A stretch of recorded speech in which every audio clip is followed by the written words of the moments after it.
Hi Luke, hi King, how's it going? Hi, Raf. Nice to chat with you. Nice to chat with you. Thanks for taking the time out to talk to me. Yeah.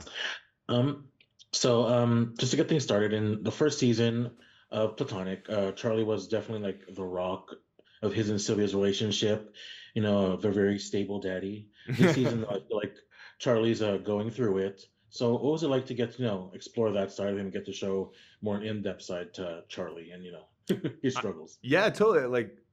Every actor that like portrays a character wants, more opportunity to show all the different complex levels and layers that every human being has. So right off the bat, it was a pleasure that they explored a little bit about his past, his interests, who he was, what makes him fragile. So I mean, I loved it, and I got to go to places that I did not anticipate getting to go in the first season. I think that'll be fun for the audience because I think they do root for Charlie. Like, you know, Mhm. we need him to be sort of a solid guy. So I think they're gonna enjoy seeing this other layer of who he is. Yeah. We love a midlife crisis daddy. Yes, we love a messy meltdown. So like you mentioned, I feel like Charlie's story of wanting, revisit an old dream of wanting to be a novelist will be relatable to a bunch of folks who are, going through that themselves, wanting to reinvent themselves. Yep. Um, if you could reinvent yourself, what would you be doing, or what would you envision yourself? Oh, it's such a good question, and part of being an actor is like never really knowing what you want to be, so you kind of be everything. But I really do think about like when I was a kid, I was like very into like arts and crafts and like making stuff, and that's continued in like certain aspects of my life. I'm a woodworker, and but I really like if I could go back in time. I Mm, would like I feel like I could be like a famous artist. Like mm, big outdoor sculptures with like a medal and like I think I would really enjoy doing something like that. Or maybe architecture or building. Like I'm a very handsy guy. I like making stuff with my hands. And I love acting, but I think I would really enjoy making like stuff with my hands. Yeah, whether that's an architect, a builder, or a sculpturist. I make sculptures. mhm. Yeah. We need to see your name in a gallery one of Yeah, these days. yes, totally. I'm gonna use a pseudonym, but I'll be sure to let you know what it is so you can come. So I know too, Charlie and Sylvia obviously share a lot of screen time together, Yeah. but there's a scene in the trailer where Charlie and Will are in the gym together, and like the gay internet was like set aflame when that came out.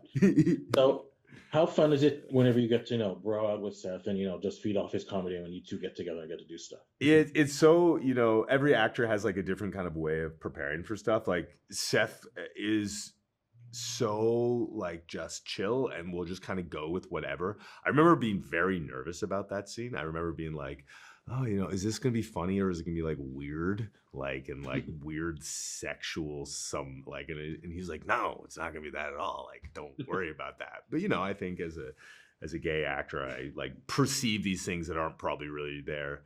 But it was very fun. It was also like just again, like we were talking about earlier, is another side of Charlie that we got to explore. That he when he gets upset, he goes into his garage and does like bench presses on his old like bench press. Like that's hilarious to me. And we got to improvise a lot of those lines. I think that like line about the chicken and the pizza, just we came up with that on the day. And of course, yeah. I love a broad with that period. And can't forget Queen Rose, like the Yes. queen of comedy, in my opinion. Like Yeah. so, and y'all and Charlie and Sylvia are like obviously one of my favorite TV couples, I guess, even though y'all are straight.